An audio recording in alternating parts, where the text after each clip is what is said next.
Assalamualaikum warahmatullahi wabarakatuh.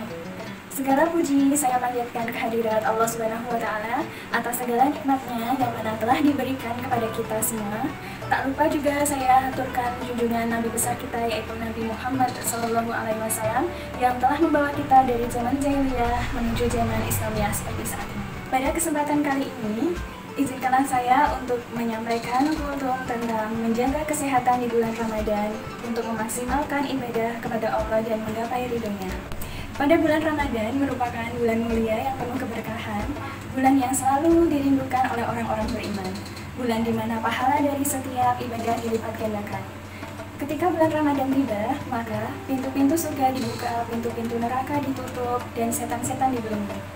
Oleh karena itu, sebagai seorang muslim, hendaknya memaksimalkan diri kita di bulan Ramadan ini. Namun, memaksimalkan diri bukan berarti memforsir diri kita tanpa memperhatikan kondisi tubuh kita.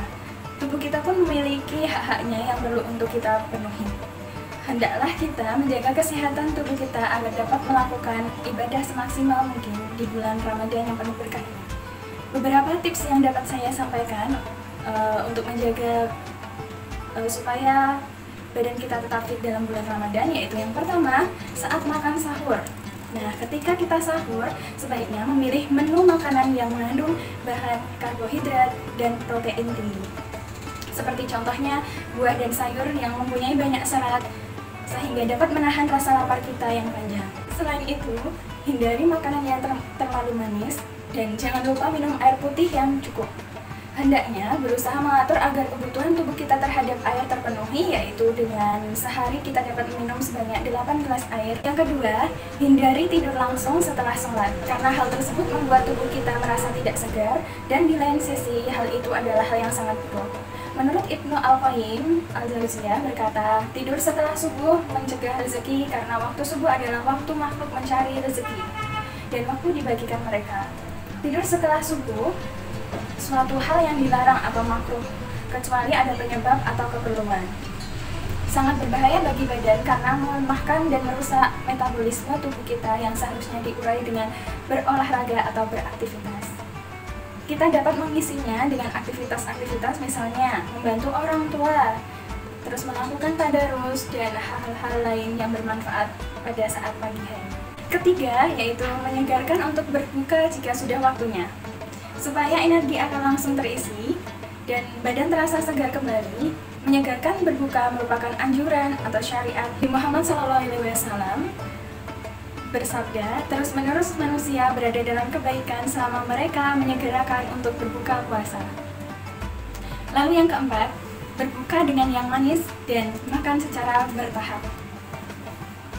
Karena makanan yang manis lebih cepat memulihkan energi dan memberikan stamina dalam waktu yang lebih dekat. Misalnya, ketika berbuka lebih baik dengan memakan kurma karena ini adalah sunnah dan berpahala. Yang kelima, jangan bermalas-malasan dan tetap berolahraga. Bisa dengan dilakukan jalan-jalan pagi setelah kita melakukan sholat subuh di masjid atau peregangan dan lari-lari saat sore hari. Mengapa sore hari? Karena sore hari itu waktu yang tepat dan yang dekat dengan waktu saat kita akan berbuka, supaya badan tidak terlalu terkuras energinya dan tetap semangat.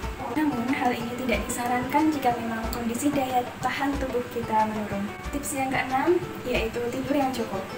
Ketika tidur, maka tubuh kita tengah beristirahat sehingga sel-sel bisa mengembalikan fungsi tubuh yang digunakan untuk beraktivitas seharian. Tidur siang juga merupakan sunnah dan anjuran dalam syariat Islam. Inilah yang disebutkan Allah. Rasulullah SAW bersabda, "Katakanlah kalian, sesungguhnya setan-setan itu tidak pernah istirahat siang." Maka dari itu kita disuruh untuk istirahat atau tidur, karena supaya kita dihindarkan dari hal-hal yang buruk. Contohnya, membicarakan hal yang tidak baik, ataupun melakukan hal yang sangat tidak dianjurkan dalam syariat Islam. Lalu tips yang terakhir, yaitu mengendalikan emosi dan nafsu kita. Puasa tidak hanya menahan makan dan minum saja, namun juga menahan hawa nafsu dan emosi kita. Dalam psikologis, kita berpengaruh kepada fisik. Ketika marah dan stres, hormon seperti adrenalin akan dikeluarkan tubuh dan mengeluarkan energi yang banyak.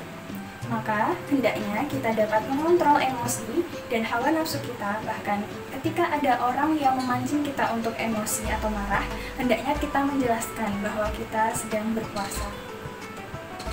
Ataupun saat kita merasa tengah emosi pada sesuatu hal, boleh atau bisa kita lakukan dengan menghirup nafas, lalu menghalalkan secara perlahan. Semoga tips-tips yang tadi saya sampaikan banyak membantu kita untuk lebih memahami bagaimana menjaga tubuh kita agar tetap fit selama bulan Ramadan, sehingga kita dapat melakukan ibadah puasa dengan semaksimal mungkin dan memperoleh keridhaan Allah Subhanahu wa Ta'ala.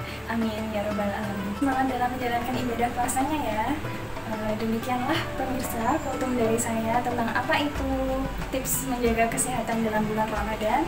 Kurang lebihnya mohon maaf. Wabillahi taufiq wal hidayah. Wassalamualaikum warahmatullahi wabarakatuh.